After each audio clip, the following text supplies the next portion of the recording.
Imagine the planet suddenly catching its breath.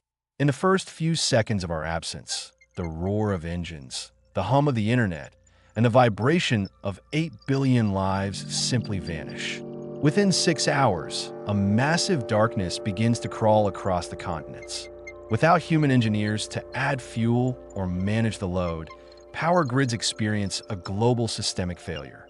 Fossil fuel plants shut down first, plunging the world's metropolises into a terrifying, absolute blackness. By the second day, the silence is broken by the sound of rushing water.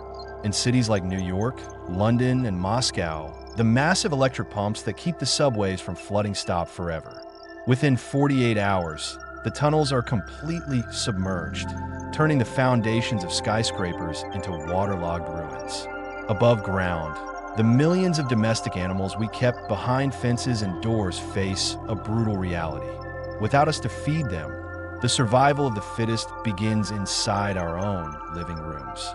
By the end of the first week, the heat from nuclear power plants triggers emergency cooling systems that will eventually fail, and the first chemical fires begin to break out in industrial zones, burning unchecked under a sky that is already starting to clear of smog for the first time in centuries. As the first month draws to a close, the chemical signature of the planet begins to shift. Without the constant maintenance of human hands, the thousands of massive oil refineries and chemical plants scattered across the globe become ticking time bombs. Pressure builds in storage tanks as cooling systems evaporate, leading to series of silent, massive explosions that send plumes of toxic smoke into the atmosphere. Yet there is no one to witness the fire. Meanwhile, the concrete jungles we called home undergo a structural betrayal. In every temperate climate, the cycle of freeze and thaw begins to attack the pavement. Small cracks in the asphalt, once patched by road crews, now become nurseries for the first wave of invaders.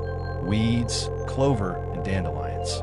These roots expand with terrifying force, shattering the stone from within. By the 6-month mark, the urban heat island effect, the phenomenon where cities stay warmer than the countryside, has completely dissipated. Predator populations, once confined to the fringes of society, now emboldened by the lack of noise and traffic, begin to explore the city centers. Coyotes, wolves, and mountain lions roam through suburban cul-de-sac, hunting the descendants of house cats and dogs that managed to survive the first brutal weeks. The domestic landscape is being erased. Lawns turn into tall grasslands, and the decorative ivy planted on brick walls begins to penetrate the mortar, literally pulling houses apart as it seeks the sun. The air itself is noticeably crisper, as the billions of tons of carbon dioxide we pumped into the sky are slowly being absorbed by a resurgent, unchecked wilderness that is reclaiming its territory inch by agonizing inch point 1 year to 5 years, the Green Siege. The 1-year mark signalizes the definitive end of the urban aesthetic. By now, the absence of human-induced heat has allowed the natural climate to take full control. In northern cities, the freeze-thaw cycle has become a devastating wrecking ball.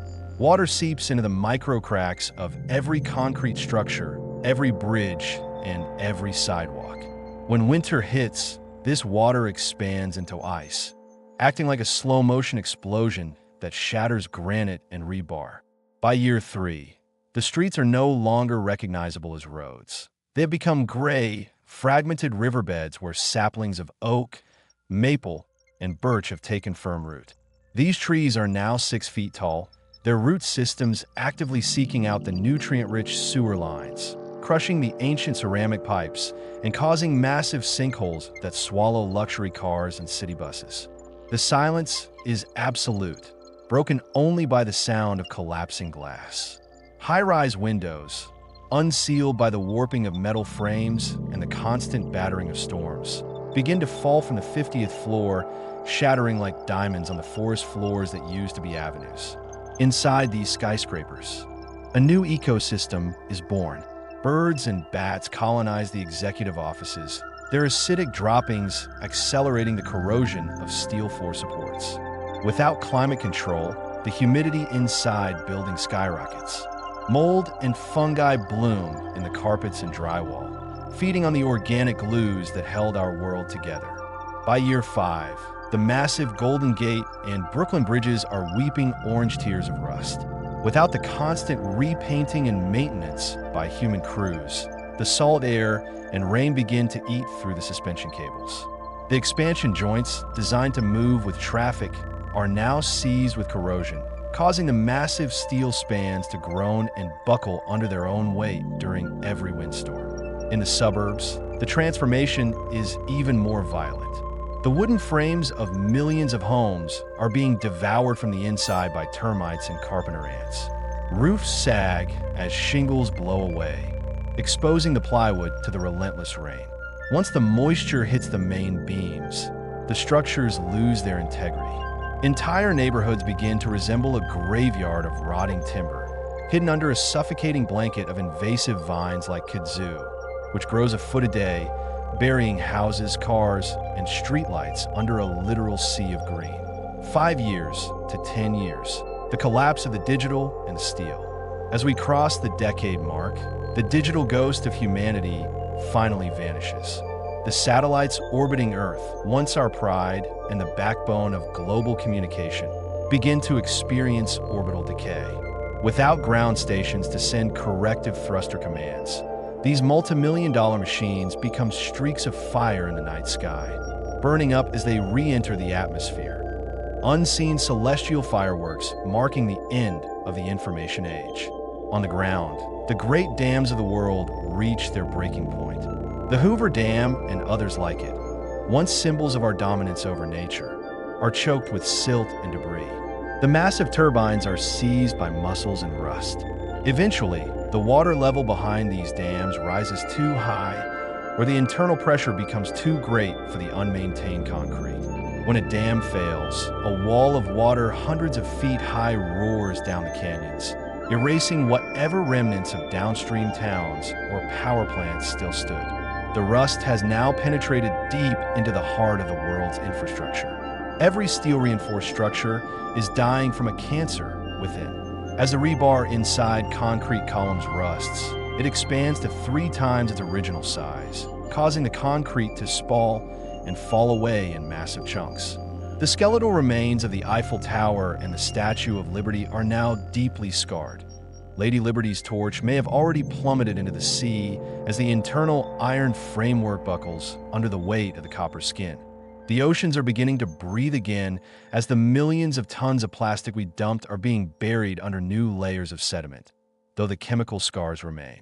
The world is becoming a wild, dark, and dangerous place where the footprint of man is being overwritten by the relentless, heavy rhythm of the natural world. 10 years to 50 years, the Great Transformation.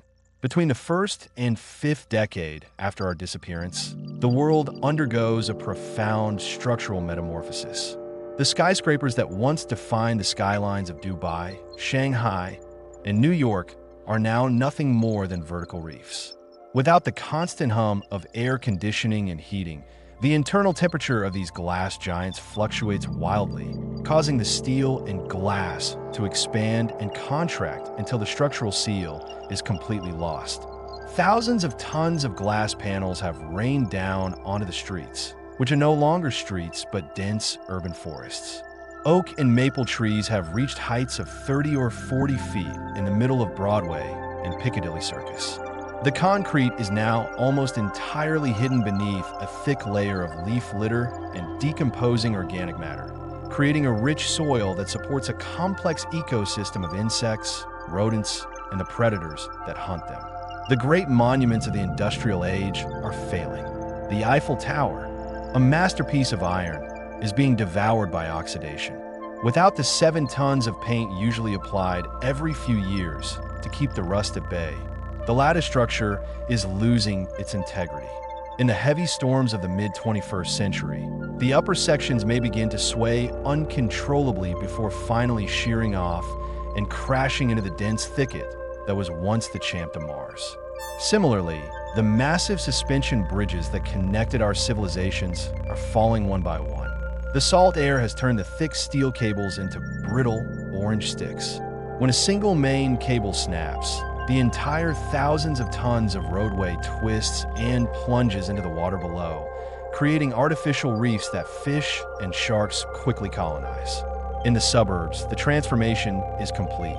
The millions of wooden homes that once housed families have collapsed into unrecognizable mounds of moss and rotting timber. Termites, carpenter ants, and fungi have recycled the wood back into the earth. The only things that remain are the ceramic toilets, the plastic piping, and the granite countertops, which sit like strange, man-made boulders in the middle of a new wilderness. Domestic animals have long since reverted to their wild roots. Packs of feral dogs have evolved over generations, losing their breed-specific traits and resembling a uniform, coyote-like predator. These packs roam the ruins of shopping malls, hunting the deer and elk that have moved into the sheltered spaces of old department stores to escape the rain and snow. 50 years to 100 years, the erasure of memory. As we reach the century mark, the world has effectively forgotten the sound of a human voice. The air is incredibly pure, with carbon dioxide levels dropping steadily as the global forest expands at a staggering rate. Billions of trees now cover what were once the grain belts of the Midwest, the plains of Europe, and the steppes of Asia. The climate begins to stabilize, but the physical scars of our presence are still being erased by the sheer weight of nature. The massive concrete dams that were once our proudest achievements have almost all failed. The reservoirs behind them have emptied in cataclysmic floods, or they have filled with so much silt and debris that the rivers simply flow over the top of the dams in new, jagged waterfalls. In the coastal cities, the sea has taken back its territory. Climate change, which we set in motion, continues its trajectory for decades, even after we are gone. Rising sea levels combined with the lack of maintained sea walls and levees have turned cities like Miami, Amsterdam, and Venice into shallow lagoons. The salt water eats away at the foundations of the remaining buildings. Rebar inside the concrete columns expands as it rusts, causing the pillars to explode from within, eventually leading to the rhythmic collapse of entire city blocks. These buildings do not just fall. They crumble into the water, creating a jagged underwater graveyard of stone and steel. The legacy of our technology is also fading. The billions of computers, smartphones, and servers that held the sum of human knowledge have long since corroded. The delicate gold and copper traces on circuit boards have been dissolved by moisture and acid rain. The plastics used in their casings are beginning to break down into microplastics, which will remain in the soil for centuries, but the information they contained is gone forever. The only thing left of our digital age is a layer of strange chemical elements in the sediment. The world is now a place of dark, deep forests and silent, crumbling ruins, where the only rule is the law of the predator and the cycle of the seasons. Nature has not just reclaimed the earth. It has buried our civilization under a mountain of green 0.5 centuries into the world without us. The skeletal remains of our greatest cities have finally surrendered. The skyscrapers of London, New York, and Tokyo are no longer standing. The internal steel skeletons, once the pride of engineering, have succumbed to a millennium of rain, wind, and oxidation. When these giants finally fell, they didn't just collapse. They created massive artificial hills of rubble and rusted iron, which are now completely covered by ancient forests. If you were to walk through what was once Manhattan, you would see nothing but rolling green hills and deep valleys of oak and cedar. The only hint that a city once stood there would be the occasional straight line in the topography or a jagged piece of high-quality stainless steel or bronze sticking out of the mud, still shining after 500 years of solitude. The oceans have completely cleansed themselves of our presence. The coral reefs, once bleached and dying, have expanded into massive, vibrant underwater kingdoms, growing over the sunken hulls of thousands of ships and the remains of coastal cities. The plastic islands that once choked the Pacific have broken down into microscopic particles, buried under meters of seafloor sediment. The air is now purer than it has been in millions of years, as the massive global forest acts as a giant lung, scrubbing the last traces of industrial carbon from the atmosphere. The animals that remain have no fear of the human shape. A wolf or a bear would look at the ruins of a subway station as nothing more than a convenient cave for its cubs. 1,000 years to 10,000 years, the final erasure. As we cross the threshold of 10,000 years, the disappearance of humanity is almost total. At this point, even the concrete has turned back into dust. Concrete is essentially artificial stone, and like any stone, it eventually erodes under the relentless pressure of water and ice. The massive Hoover Dam, the Great Wall of China, and the sprawling highway systems have been ground down into pebbles and sand. To an observer from space, the Earth looks like a pristine emerald jewel. There are no lights on the dark side of the planet, no radio waves leaking into the cosmos, and no scars on the landscape. But there is a twist, a mystery buried deep in the earth that will outlast everything else. While our books, our hard drives, and our bodies have vanished, we have left behind a strange techno-fossil layer in the geological record. Future civilizations, perhaps millions of years from now, will find a thin, bizarre layer of sediment containing high concentrations of heavy metals, radioactive isotopes from our nuclear age, and tiny fragments of glass. But the biggest mystery remains in the desert. The Great Pyramids of Giza, built of solid limestone, might be the only structures still recognizable as man-made. Slowly being buried by the shifting sands, they stand as the silent, final sentinels of a species that once thought it owned the world. The true revelation, however, lies not in what we left behind, but in how quickly we were forgotten. In the grand timeline of Earth, 10,000 years is just a heartbeat. We were a brief, loud explosion of activity that lasted a few millennia and then flickered out. The Earth did not need to be saved. It did not need us to protect it. The moment we stepped out of the frame, the planet simply continued its ancient, rhythmic dance. The ultimate secret of our disappearance is the most humbling one of all. The world is not ours. We were merely its most temporary and chaotic guests. And as the sun rises over a world of endless green and deep blue, there is no one left to remember that we were ever here at all. The silence is not empty. It is full of life that finally has the room to breathe.